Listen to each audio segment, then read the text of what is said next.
Local 2 News. Shh, it's a surprise. From KPRC Local 2, this is Beyond the Headlines. Good morning, I'm Kim Davis. Welcome to Beyond the Headlines. Thanks so much for joining us.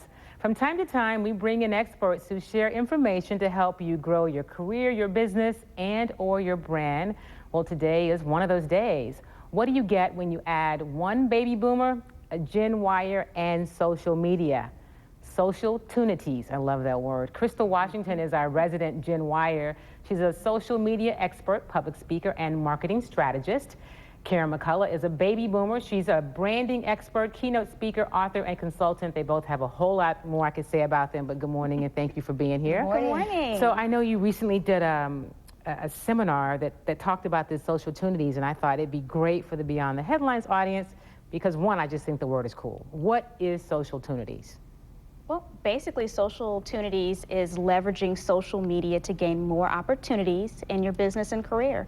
So go ahead. Oh, so just using it strategically, using social media strategically in your life instead of just getting on there and playing and doing Farmville, just real business-related things. Yeah, I think that's one of the things that's really probably important because a lot of people haven't learned how to use it for opportunities. It is just okay, I'm going to have fun and tell people where I am, but it's a whole lot more than that.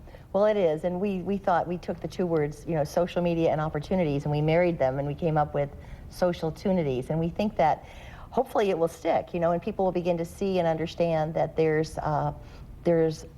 power behind social media, opportunity behind social media. We're excited. Now, here's one thing that I think is really cool. A baby boomer who haven't, the baby boomers haven't all embraced this social media piece. Gen Yers, it's really a part of the culture. How did you marry the two together, and why do it that way? Well, actually, I'll let the baby talk. Well, actually, the cool thing is that Karen and I realized early on is that both groups, Gen Y and baby boomers, have something to contribute. You look at baby boomers, they understand business etiquette, they understand the art of relationships in business. You look at Gen Y, they understand the technology, but they don't necessarily understand that business etiquette. So what happens is you have both groups having something to contribute, so if you put them together, it makes the whole thing more powerful because the technology, without understanding how to use it strategically, doesn't help you in your career. How do you break down the barriers, Karen, for the baby boomers, if you will, who when they hear social media or Facebook, they just like, I don't want any part of that? We have to, I think that's where I come in. I'm the persuasive, I'm the salesperson, and I think that if you can get baby boomers in a room and you can talk to them in a very gentle language and start to show them the possibilities that they can grow their brand, they can grow their business, they can make more money if they really learned how to use this tool. And the tool is, whether it's Facebook, Twitter, LinkedIn, these are just tools. And so for me, as a baby boomer and as a speaker, I spoke on branding, but about 3 years ago, I started understanding social media is where it's going. I really can't teach you the technology, but I can persuade you and I can get you excited. I needed the technology. And so for me, I searched out a Gen Y. And so when we put our efforts and our talents together, we can present a program that's exciting, it's innovative, and it's technology. And most importantly, it's not scary, because that's one of the things that happens is when you hear technology, Yes. I mean, sometimes even I am like, okay, I can do the basics, but moving beyond that is a challenge. And so the key is, like in anything else you do, is to get the right training. Right. And I just heard the other day on the news, someone came up with a topic, and it was, and I hate to say this because it's kind of scary, but it was, there are two kinds of Americans. Those that will grow and learn social media, and those that will be left behind. And when I heard that, I realized we're onto something. Right. This is more than just a trend. This is really a transformation of how we are going to be getting our information, how we're going to be marketing. And baby boomers need to hear this and understand it, as do traditionalists who are older than baby boomers. And it's not too late, right? If you haven't gotten into you can still get involved. Well, and actually it's better to wait until you have a full understanding than to get on there and really kind of mess up your brand, because you don't have a second chance. If you go on there and you post those inappropriate pictures, or you go on there and you start posting bitter things about your boss, you can't recover that. Yeah, but it happens. It happens. And one of the things too is we talk about, you think about business, but also for careers. I mean, I know that in our industry, the whole social media piece is very important. Stations and papers and media outlets want you to be on social media to talk about shows coming up, stories. So it isn't even just about a business, it's your career can benefit from this. LinkedIn just went public. I mean, that was when I heard that, I went, whoa. If you think about that, LinkedIn is going to now be this kind of universal online way to present your resume.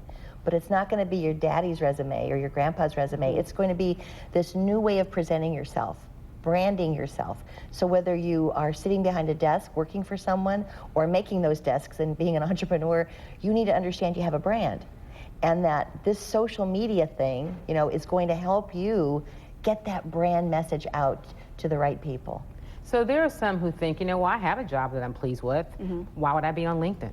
Well, it's a plan B. Okay. You know, no one has job security now. I don't care who you are. That's very but on true. top of that, you know, it's a great way for you to build your level of expertise, to start reaching out to other firms and companies, not that you're even looking for employment, but so that they know who you are. So in the event there is a layoff or something, or you want to move up in an organization and maybe yours isn't the best place, you have options. So really LinkedIn just provides you with more options and a more viable network. And I guess as you're building that, I am an expert in this thing that I do, people know where to find you, and you know where to find other people. Right. Right, and if you think, I like what Crystal said about, it's also LinkedIn a way for you to move up in an organization. Soon, we're going to be using LinkedIn not just to get our message out, but for me to learn about you. So I can go in and do the research on you, so it's kind of a two-way street, you know? So if I'm a supervisor, and I'm looking for that next placement because I know we're going to have an opening, I can kind of go and read the LinkedIn, the resumes or whatever you'd like to call it, the entries about the people that are in this company. We'll take a short break. We're going to come back and talk more about Socialtunities, LinkedIn, Facebook, Twitter, all of that. We'll be right back. You're watching Beyond the Headlines. Tonight at 10, take a look in the mirror. What could your finger, earlobes, even eyebrows predict about your health? Heart disease, type 2 diabetes, high triglycerides. Local 2 decodes your body's warning signs tonight on Local 2 News at 10.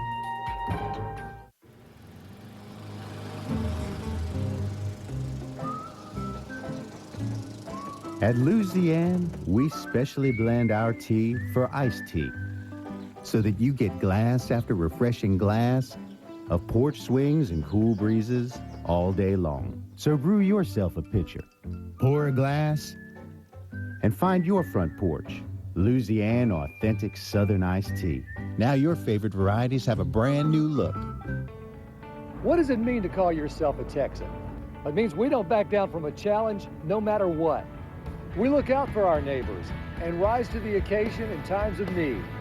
A real Texan's actions speak louder than words. And every time we get knocked down, we come back stronger than before. These are the stories we tell. That's why I'm so proud to cover Houston. Frank Billingsley on KPRC Local 2. On the next Dr. Oz show, all new Dr. Oz's Ultimate Orgasm Show. Did you ever think you'd be talking about sex on national television? Sex drive isn't what it used to be. How to get that fire started again. Whoa! That's what you want. That's the goal. All natural ways to boost your libido. And you think you know, but you have no idea. 80 to 90% of women don't know The roadmap to your best orgasm ever. Oh, I like that idea. Monday at 3 on KPRC Local 2. Welcome back to Local 2. We continue our hurricane coverage now. Get ready. We're here to help. The 2011 Hurricane Survival Guide. Pick it up at HEB or download it at click2houston.com. The 2011 Hurricane Survival Guide from Local 2.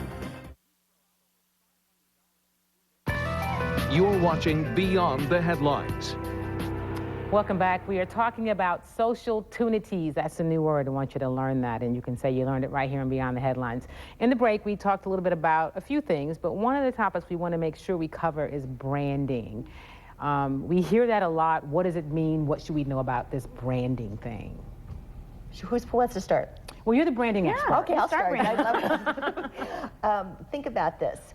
Think about before social media, okay? You walk into a room, we look at you, we see you, we size you up. First of all, it's visual. Then we begin to have a conversation with you. And as we're interacting with you, we're forming a brand, okay? We see you. But online, your brand is very different. Online, it's about your photograph, it's about what you post, it's about the words you say about you, and so you have this ability to kind of really reinvent yourself, recreate yourself. Maybe you're not crazy about this little tummy right now. Well, we're not going to see that on social media. So what you have to do is really decide, what is it that I want you to remember about me this week, next week, you know, and I want to be able to project that through my status, through my photographs, through the things that I put on social media.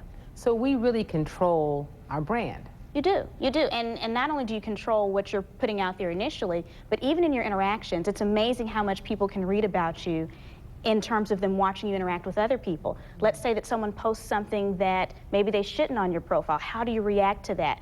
And really, if you think about it from a career standpoint and a business standpoint, you know, oftentimes that can actually help your brand when they see the way in which you respond to people. Well, you know, we always hear it's not so much what happens to you, it's how you respond to it. Right. So you're saying that even goes into affecting and determining what our brand is. It is, and in social media, it's not just who you know, it's who knows you.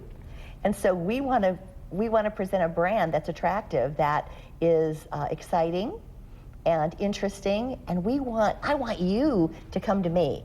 And so the way we do that is by having a strategy for what we put out there.